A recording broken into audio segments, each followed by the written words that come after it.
गंभीरता को देखते हुए पुलिस ने मुकदमा दर्ज कर लिया है और धमकी देने वाले आरोपी अनस अंसारी को गिरफ्तार भी कर लिया है, जो रिठौरा का रहने वाला है। वहीं इंटेलिजेंस इस पूरे मामले की छानबीन में जुटी है और ये भी पता किया जा रहा है कि अनस अंसारी का किसी आतंकवादी संगठन से तो कोई जुड़ाव नहीं है।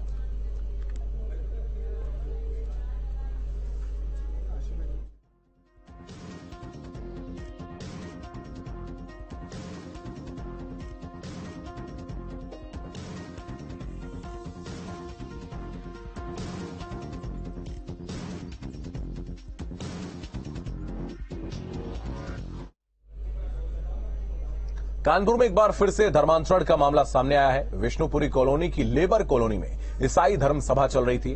बजरंग दल के लोगों ने मौके पर पहुंचकर विरोध किया।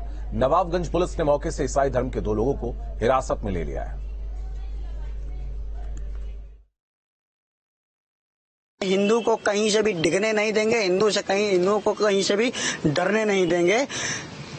ये आखिरी चेतावनी है उन कन्वर्जन और धर्मांतरण गैंगों की। अभी भी वक्त है, सुधर जाओ, वरना बजरंग दल ने अब मुहिम ले लिया है कि अब हिंदू कहीं से भी डिगेगा नहीं, डरेगा नहीं, भगेगा नहीं, पलायन नहीं, अब पराक्रम करेंगे, डरेंगे नहीं, अब डटकर संघर्ष करेंगे। और कुछ लोग जो है साप्ताहिक रूप से सभाएं चला करके धर्मांतरण का काम करते हैं।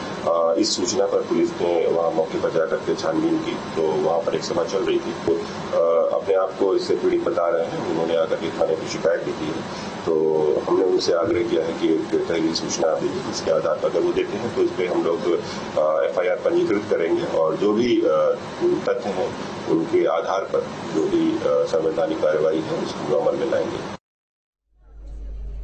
श्री राम जन्मभूमि परिसर में बन रहे राम मंदिर में प्रस्तावित प्राण प्रतिष्ठा महोत्सव को लेकर तैयारियां शुरू कर दी गई और इस दौरान अयोध्या में होने वाले विभिन्न कार्यक्रमों के आयोजनों को अंतिम रूप दिया जा रहा है। और इसी बीच श्री राम जन्मभूमि तीर्थ क्षेत्र ट्रस्ट, विश्व हिंदू परिषद और राष्ट्रीय स्वयंसेवक संघ संयुक्त रूप से देश भर में रामलला दर्शन अभियान चलाए जाने की योजना तैयार कर रहे हैं और सभी 27 राज्यों को 40 इकाइयों में बांटकर अलग अलग तिथियों पर राम भक्तों को रामलला के दर्शन करवाए जाएंगे। तो श्री राम जन्मभूमि तीर्थ क्षेत्र ट्रस्ट के महासचिव चंपत राय ने बताया कि रामलला प्राण प्रतिष्ठा महोत्सव को लेकर तमाम सुझाव आ रहे हैं, उन पर विचार भी किया जा रहा है और खासतौर से चिंतन किया जा रहा है कि यदि कोई योजना बनती है तो उसे लाखों गांव तक कैसे पहुंचाया जाए।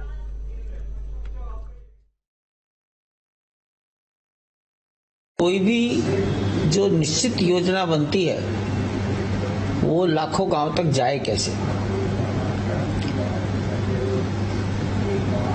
इतना तो हम जरूर विचार में है कि देश को कहा जाएगा अत्यधिक शीत में मत आओ और फिर राज्यों को कुछ तिथियां दे दी जाएं।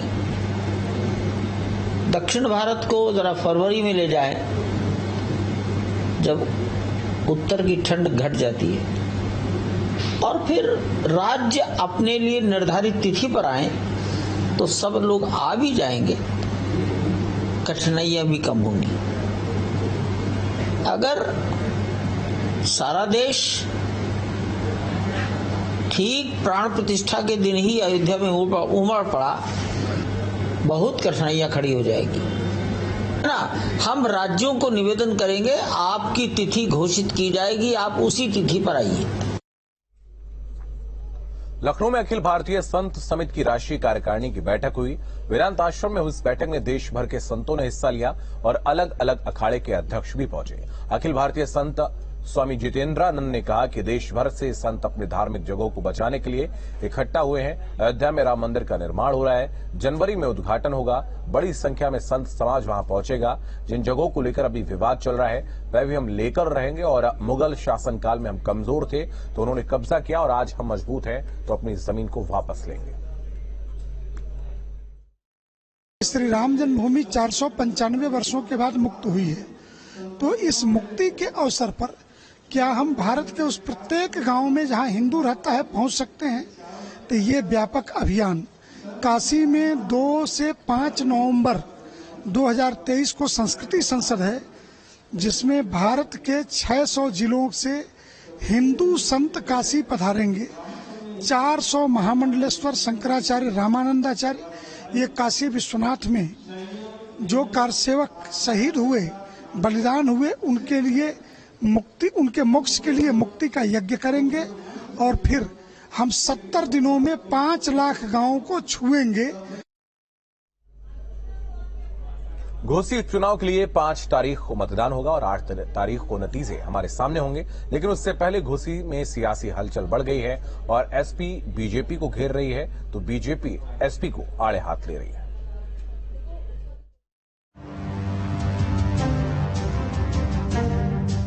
घोसी उपचुनाव की जंग में चुनाव प्रचार का शोर थम गया है, लेकिन वार पलटवार का दौर अब भी जारी है। एसपी प्रत्याशी सुधाकर सिंह के बेटे को लेकर घोसी में सियासत गर्मा गई है। दरअसल सुधाकर सिंह के बेटे पर कुर्थी जाफरपुर में एक सिपाही को धमकाने का आरोप लगा है। इसको लेकर उप मुख्यमंत्री ब्रजेश पाठक ने कहा है कि एसपी गुंडाई कर रही है, सपा लोगों को धमका रही है, बूथ लूटने की तैयारी है। साथ ही मंत्री गिरीश यादव ने कहा है कि एसपी की पहचान ही गुंडागर्दी है। किसी भी अराजकता पर ये उतर सकते हैं, गुंडाई कर सकते हैं, वायलेंस कर सकते हैं, बूथ लूट सकते हैं। इनका लोकतंत्र में कोई भरोसा नहीं है। गुंडाई अराजकता इनके डीएनए में है।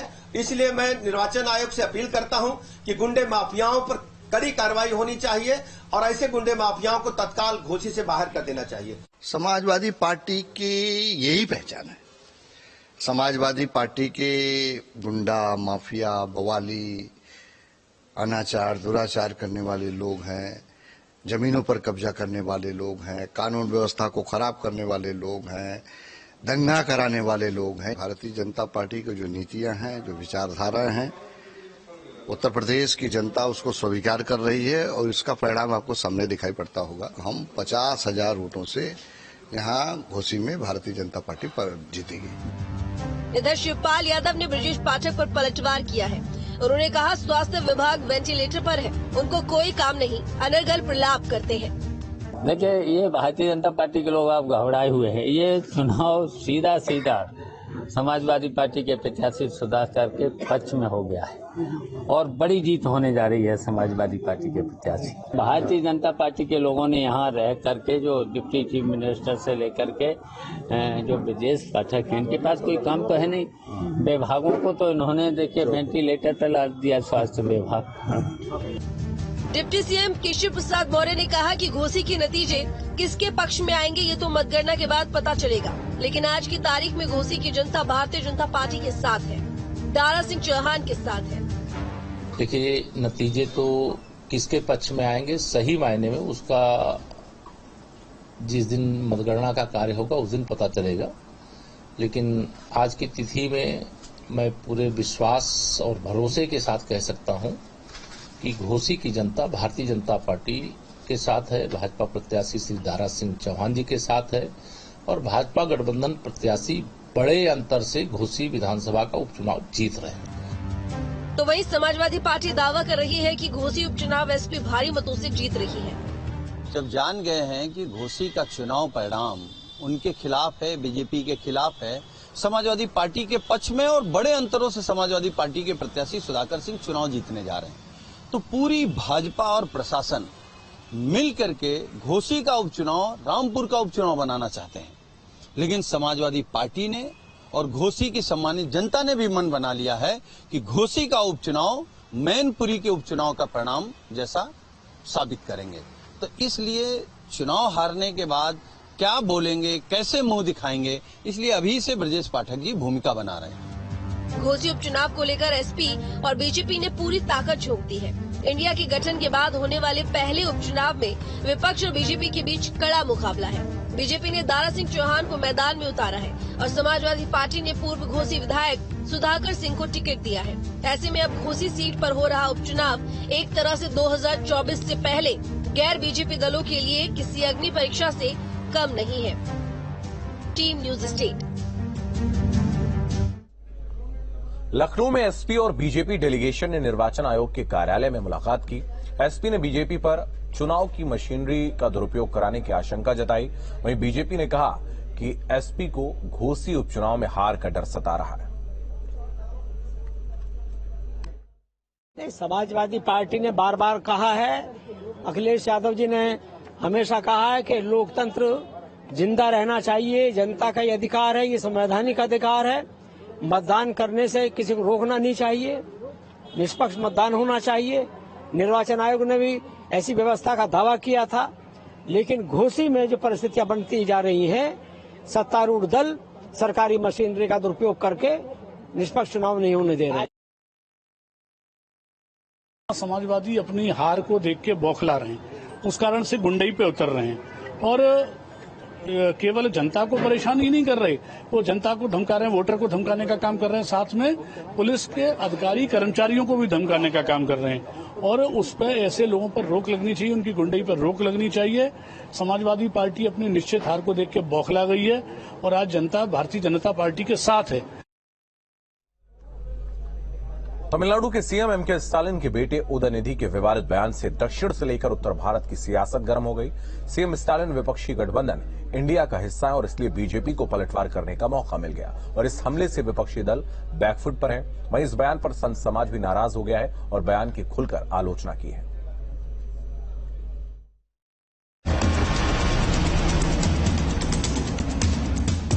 सनातन धर्म से तमिलनाडु के सीएम एमके स्टालिन के बेटे उदयनिधि को क्यों है ऐतराज? उदयनिधि ने सनातन धर्म की तुलना मच्छर, डेंगू, फीवर, मलेरिया और कोरोना से क्यों की? क्यों कहा सनातन का विरोध नहीं बल्कि खत्म करना जरूरी है? क्या सनातन के अपमान के जरिए इंडिया गठबंधन में नेता 2024 में बीजेपी को टक्कर देने का सपना देख रहे हैं? சிலவற்றை நாம் ஒழிக்கத்தான் வேண்டும், எதிர்க்க முடியாது. கொசு, டெங்கு காய்ச்சல், மலேரியா, கொரோனா இதையெல்லாம் நம்ம எதிர்க்க கூடாது, ஒழித்து கட்ட வேண்டும். அப்படிதான் இந்த சனாதனம் என்பதை எதிர்ப்பதை விட ஒழிப்பதே நாம் செய்ய வேண்டிய முதல் காரியமாகும். எனவே இந்த மாநாட்டிற்கு மிக பொருத்தமான தலைப்பு வைத்திருக்கிறீர்கள், அதற்கு என்னுடைய பாராட்டுகள். स्टालिन के बेटे के बयान से देश की सियासत में भूचाल आ गया है। तमिलनाडु के युवा मामलों के मंत्री उदयनिधि स्टालिन के विवादित बयान का बीजेपी जोरदार विरोध कर रही है। केंद्रीय गृह मंत्री अमित शाह ने इंडिया गठबंधन के नेताओं पर वोट बैंक की राजनीति में सनातन के अपमान का आरोप लगाया। इनके बड़े नेता, एक वित्त मंत्री का बेटा और एक मुख्यमंत्री का बेटा, वो कह रहे हैं सनातन धर्म को समाप्त कर देना चाहिए। वोट बैंक की और तुष्टीकरण की राजनीति करने के लिए सनातन धर्म को समाप्त करने की बात की है। हमारी संस्कृति, हमारे इतिहास और सनातन धर्म का अपमान किया है। पूरे मुद्दे पर बिहार की सियासत भी गर्मा गई है। विपक्षी दल इस बयान के बहाने मोदी सरकार पर निशाना साध रही है। आरजेडी नेता मनोज झा को इस बयान में कोई बुराई नहीं दी, तो कांग्रेस नेता राशिद अल्वी ने इस बयान के लिए बीजेपी को ही जिम्मेदार ठहरा दिया। हिंदुस्तान का एक मिजाज रहा है, कई लोगों की सनातन में कई सारी विकृतियां हैं। क्या जाति व्यवस्था अच्छी चीज है? क्यों सीवर में उतरने वाले की जाति नहीं बदलती है? ये सारे सवाल हैं। अगर किसी ने कुछ कह दिया तो लेके उड़ गए। पिछले 9 सालों में भारतीय जनता पार्टी ने धर्म को राजनीति में लाकर धर्म को पॉलिटिसाइज कर दिया है और उसी का ये नतीजा है कि जिसकी मर्जी आती है वो किसी भी धर्म के मामले में कुछ भी बोल देता है। ये उसकी बड़ी मिसाल है। बीजेपी इस बयान को साजिश करार दे रही है। देखिए, मैं लालू यादव जी और नीतीश कुमार से पूछना चाहता हूं कि आपने पहले बिहार में हिंदू धार्मिक छुट्टियों को बंद किया, अब आप बम्बई में INDA का मीटिंग करने के बाद क्या आपने अपने एजेंडा को स्पोक्स पर्सन स्टालिन के बेटे के मुंह से कहवा रहे हैं? सनातन को बंद खत्म करने का ये मलेरिया है, डेंगू है। देखिए, धर्म के मामले में किसी राजनीतिक दल के किसी भी नेता को मतलब बोलने का अधिकार नहीं है। ये संतों का विषय है, ये धर्माचार्यों का विषय है। इसमें राजनीतिक बयानबाजी केवल सामाजिक विद्वेष पैदा करने की कोशिश है और इस प्रकार के विद्वेष को कहीं पर भी मान्यता नहीं दी जा सकती, कोई समर्थन नहीं कर सकता।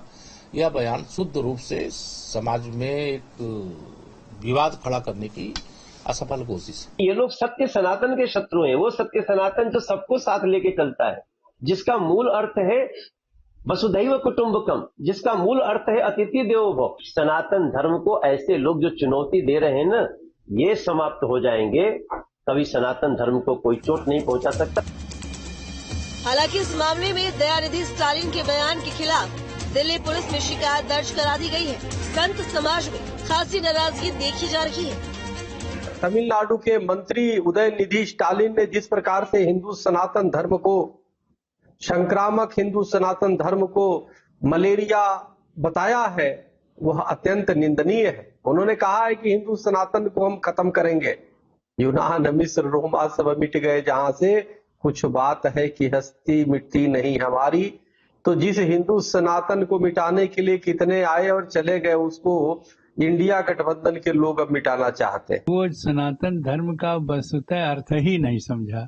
अर्थ न समझने के कारण से उसका उन्मूलन कर रहे हैं कि उसी सनातन को ही हम समाप्त कर दें, जो कभी होना नहीं है। सनातन सदियों से चला आ रहा है और अंत तक रहेगा। ऐसे लोग जो सनातन के जो परंपरा चली आ रही है, जिससे सारे धर्म उत्पन्न हुए हैं, उसको समाप्त करने की जो बात कर रहा है, वह कभी संभव नहीं है। M.K. स्टालिन के पुत्र उदयनिधि ने जो बयान दिया है, धर्म को जो डेंगू मलेरिया कहा है, शायद उन्हें डेंगू मलेरिया हो गया हो, वो जाएं और चेक कराएं। और आपको चेतावनी देना चाहता हूं कि सनातनियों को उकसाइए मत। वह वसुधैव कुटुंबकम के इस मंत्र पर अमल करते हैं, इसलिए वह शांत रहते हैं, नहीं तो आज तक आप कहाँ रहते कहाँ जाते पता ही नहीं लगता। सनातन धर्म अखंड है, अनादिकाल से चला आ रहा है। इसको खत्म करने वाले चले गए, मर गए, उनकी पीढ़ियां खत्म हो गई हैं। इनका समूल नाश खत्म हो जाएगा। जो सनातन धर्म को खत्म करने की जो बात करते हैं, ऐसा बयान हम बिल्कुल सहन नहीं करेंगे। माननीय गृह मंत्री जी, प्रधानमंत्री जी से निवेदन करते हैं कि ऐसे व्यक्ति के खिलाफ सख्त कार्रवाई हो, तत्काल उसको जेल में बंद किया जाए। बेरोजगारी, वे शिक्षा, इस पर चर्चा करो, पर चर्चा करो, चलाओ, लेकिन धर्म पर बोलने का आपको अधिकार नहीं है। धर्म पे बोलोगे तो सठे साठे समाचरित। जिस दिन साधु पागल हो जाएगा, एक तो तुम पागल हो ऐसा बोलते हो, तो साधु पागल होता है तो ठीक करता है। यह देश संविधान से चलता है, तो संविधान में सबको अधिकार दिया है अपने अपने तरीके से बात रखने का, लेकिन ये भी अधिकार नहीं दिया है कि किसी भी संस्कृति को, किसी भी धर्म को अपमानित करने का।